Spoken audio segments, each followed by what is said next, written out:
جنگ احد میں حضرت مولا علی رضی اللہ تعالیٰ عنہ کا مقابلہ طلحہ پہلوان کے ساتھ۔ طلحہ جو کہ مولا علی رضی اللہ تعالیٰ عنہ سے مقابلہ کرنے کے لیے جنگ احد کے میدان میں آیا تھا، حضرت علی رضی اللہ تعالیٰ عنہ نے طلحہ کے ساتھ مقابلہ کیسے کیا اور اس مقابلے کے دوران حضرت علی رضی اللہ تعالیٰ عنہ اور طلحہ کے بیچ کیا باتیں ہوئی تھی، اس کا بھی مکمل ذکر ہم اس ویڈیو میں کریں گے۔ احد مدینہ کے قریب پہاڑ کے درمیان میں موجود ایک جگہ کا نام ہے اور جنگ احد اسی جگہ پر ہوئی تھی۔ ابو سفیان جنگ بدر کا انتقام لینے کے لیے بھاری بھرکم لشکر کے ساتھ آیا اور مدینہ کے قریب احد کے مقام پر آ کے رکا۔ رسول خدا صلی اللہ تعالیٰ علیہ وسلم اپنا مختصر لشکر لے کر مقابلے کے لیے تشریف لائے۔ دونوں فوج ایک دوسرے کے آمنے سامنے مقابلے کے لیے آئی۔ حضور صلی اللہ علیہ وسلم نے 70 صحابہ کو پہاڑ پر کھڑا کر دیا تھا اور یہ فرمایا تھا، ہمیں فتح ہو یا شکست، تم لوگ اس جگہ سے نہیں ہٹنا۔ پھر جنگ شروع ہوئی۔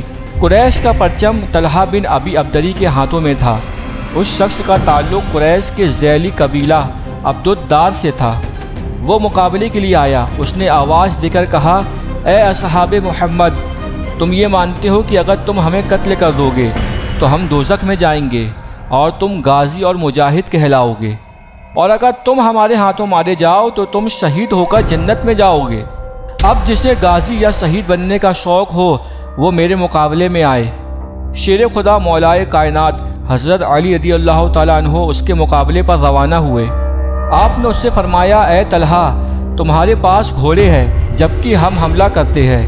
اب اپنی جگہ پر رکے رہو اور دیکھو کہ ہم میں سے کون قتل ہوگا اور تمہاری باتوں کا زیادہ حقدار کون ہے۔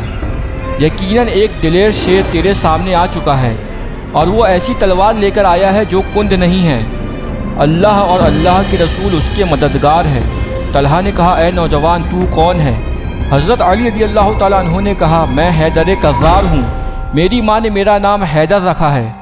آپ کو بتا دیں کہ حیدر کہا جاتا ہے ایک ماہر شیر کو، اور کرار کہا جاتا ہے پلٹ پلٹ کر حملہ کرنے والوں کو، اس لیے آپ کا لقب حیدر کرار تھا، یعنی پلٹ پلٹ کر حملہ کرنے والا شیر۔ اس بات پر مولا علی کے چاہنے والے ویڈیو کو لائک کر دو اور کمنٹ میں یا علی لکھ دو۔ طلحہ نے کہا، تیری تلوار میرے خلاف کچھ نہیں کر سکتی۔ یہ کہہ کر طلحہ نے وار کیا، جسے حضرت علی نے ڈھال سے روک لیا۔ پھر حضرت علی نے اس کی رانوں پر وار کیا اور اس کی دونوں ٹانگیں کاٹ دی۔ وہ پشت کے بل زمین پر گر پڑا اور اس کا پرچم بھی گر گیا۔ حضرت علی اس کا کام تمام کرنے کے لیے آگے بڑھے تو وہ آپ کو رشتہ داری کا واسطہ دینے لگا، اپنی جان کی بھیک مانگنے لگا، رونے گڑگڑانے لگا۔ حضرت علی نے اسے چھوڑ دیا۔ مسلمانوں نے کہا، یا علی، آپ نے اس کا قصہ ختم کیوں نہیں کیا؟ حضرت مولا علی نے فرمایا، میں نے اسے ایسی ضرب ماری ہے جس کے بعد وہ زندہ نہیں رہ سکے گا۔ اس کے بعد کفار کے پرچم کو سعید بن ابی طلحہ نے اٹھایا۔ حضرت علی کا اس سے مقابلہ ہوا تو حضرت علی رضی اللہ تعالیٰ عنہ نے بجلی کی چمک کی طرح بڑی پھرتی سے اسے ایک ہی وار میں قتل کر دیا۔ صحابہ نے زوردار اللہ اکبر کا نعرہ لگایا۔ پرچم پھر زمین پر گر گیا۔ اس کے بعد کفار کا پرچم عثمان بن طلحہ نے اٹھایا، اسے بھی حضرت علی نے قتل کر دیا۔ اس کے بعد حارث بن ابی طلحہ نے اس پرچم کو اٹھایا، اسے بھی مولا علی نے جہنم پہنچا دیا۔ پھر عزیز بن عثمان نے وہ پرچم اٹھایا، شیر خدا نے اسے بھی قتل کر دیا۔ اس کے بعد عبداللہ بن زمیلہ زہیر نے اس پرچم کو اٹھایا، اسے بھی مولائے کائنات نے قتل کر دیا اور کفار کا پرچم زمین پر گر گیا۔ پھر بنی عبدالدار کے 9 آدمی ارتاد بن شرجیل نے پرچم اٹھایا، اسے بھی حضرت علی رضی اللہ تعالیٰ عنہ نے قتل کر دیا۔ اس کے بعد غلام ثباب نے پرچم اٹھایا، حضرت امام علی رضی اللہ تعالیٰ عنہ نے اس کے سر پر وار کیا اور اسے قتل کر دیا۔ کفار کا پرچم ذلت کے ساتھ پھر زمین پر گر گیا۔ پھر عمرہ بنت علقمہ حارثیہ نے پرچم اٹھایا۔ جب مشرکین کے پرچم اٹھانے والے ایک کے بعد ایک قتل ہوتے رہے تو ان کے پاؤں اکھڑ گئے اور وہ لوگ میدان چھوڑ کر بھاگنے لگے۔ یہ دیکھ کر مسلمانوں نے سمجھا کہ اب تو ہم جنگ جیت گئے اور مسلمان مال غنیمت پر ٹوٹ پڑے۔ رسول اللہ نے جن صحابہ کو پہاڑ پر تیر کمان لے کر کھڑا کیا تھا تاکہ کوئی کفار پہاڑ کے پیچھے کی جانب سے حملہ نہ کر سکے، اور فرمایا تھا جنگ کا نتیجہ کچھ بھی ہو اس جگہ سے ہٹنا مت۔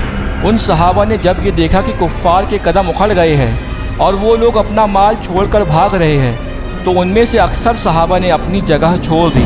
اور نیچے آ کر مال غنیمت اکٹھا کرنے لگے۔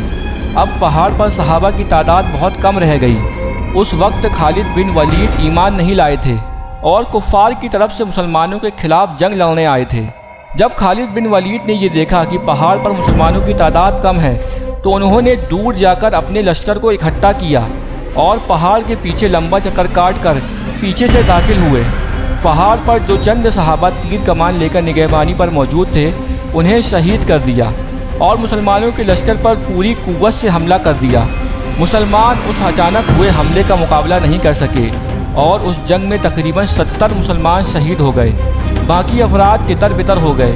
کچھ جانثار میدان میں ڈٹے رہے۔ اس جنگ میں حضرت علی رضی اللہ تعالیٰ عنہ بہت ہی زیادہ زخمی ہو گئے۔